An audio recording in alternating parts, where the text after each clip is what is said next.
Happy mother's day. దేవుడి మిమ్మల్ని దీవించును గాక. దేవుని ప్రవక్త ఈ వర్తమానాన్ని బోధించాడు.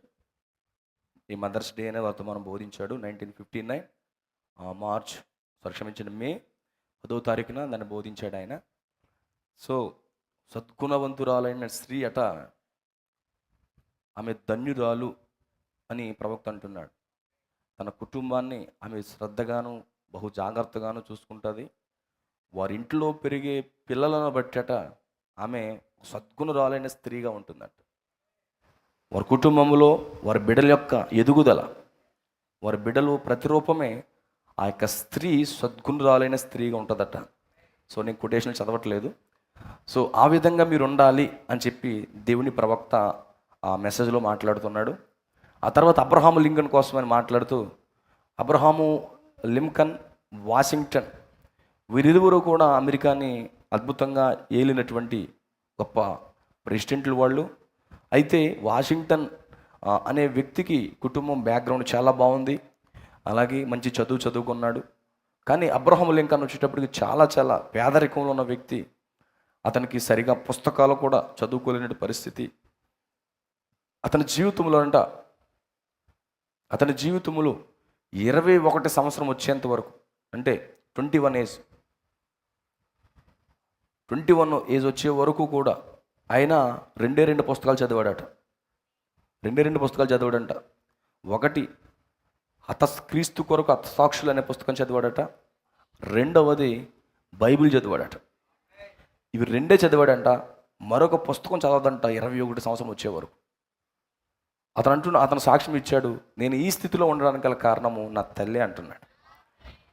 సో అలాంటి బిడ్డలను మీరు తయారు చేయాలని దేవుని ప్రవక్త అక్కడ చెప్తున్నాడు. మదర్స్ డే అంటే ఏదో లోకంలో ఉన్నటువంటి మదర్స్ డే కాదు నేను చెప్పేది. మీరు మంచి తల్లులుగా మీ బిడ్డల విషయంలో బైబిలు వర్తమానము ఇవ్వండి.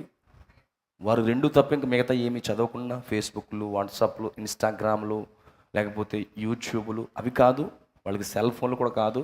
ఆ తల్లి రెండు పుస్తకాలు, ఒకటి బైబిల్ ఇచ్చిందంట, రెండోది క్రీస్తు కొరకు హతసాక్షులు ఇచ్చిందంట. సో ఇప్పుడు ఒకవేళ నీవిస్తే మూడో పుస్తకం హతసాక్షుల పుస్తకము, బైబిలు, వర్తమానం ఇవ్వండి. అబ్రహాము లింకన్ సాక్ష్యం ఇస్తున్నాడు, నేను ఈ రీతిగా ఈరోజు అమెరికాని ఏలే స్థితిలో నేను ఉన్నానంటే, ఇంత గొప్పవాడు అవడానికి గల కారణం ఏంటంటే నా తల్లి అన్నాడు. నా తల్లి వల్లే నేను నిలవన్నాను అన్నాడు. ఆ తల్లి ఏమి ఇచ్చిందంటే ఈ 2 పుస్తకాలు ఇచ్చిందంట.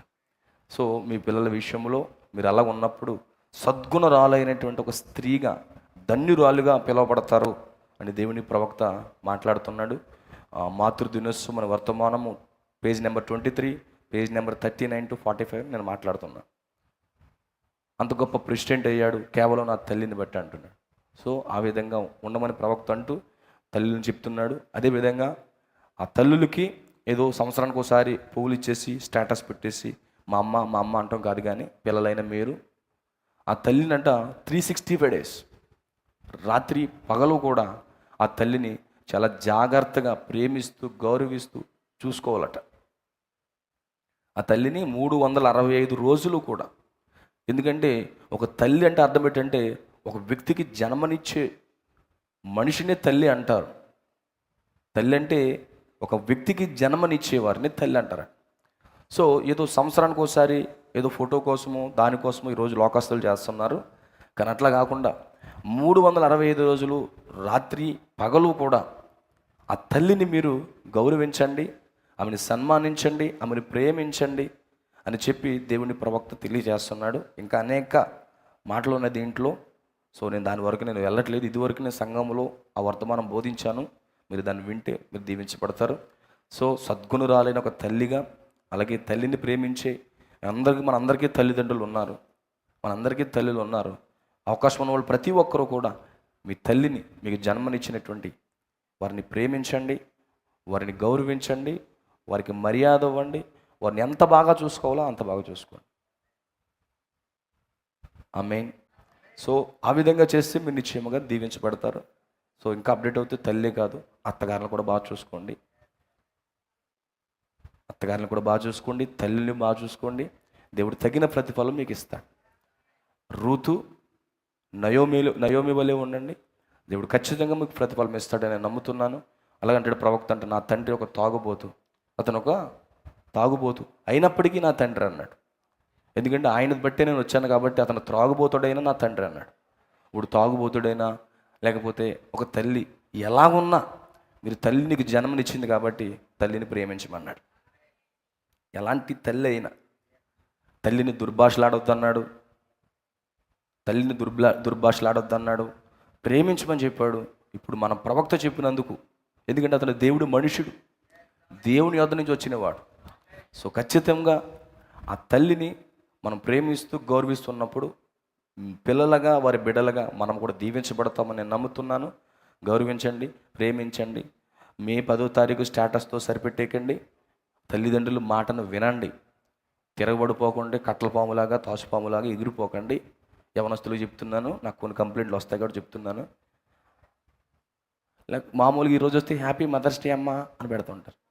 అలా కాకుండా వాళ్ళు ప్రేమించండి, వాళ్ళు గౌరవించండి, వాళ్ళు సన్మానించండి. వారే నీకు ఆత్మీయంగా పాఠాలు నేర్పేది. ప్రవక్త అంటాడు, భూమి మీదకి వచ్చేటప్పుడు మొట్టమొదటిగా మనం తాకేది తల్లి అంటాడు.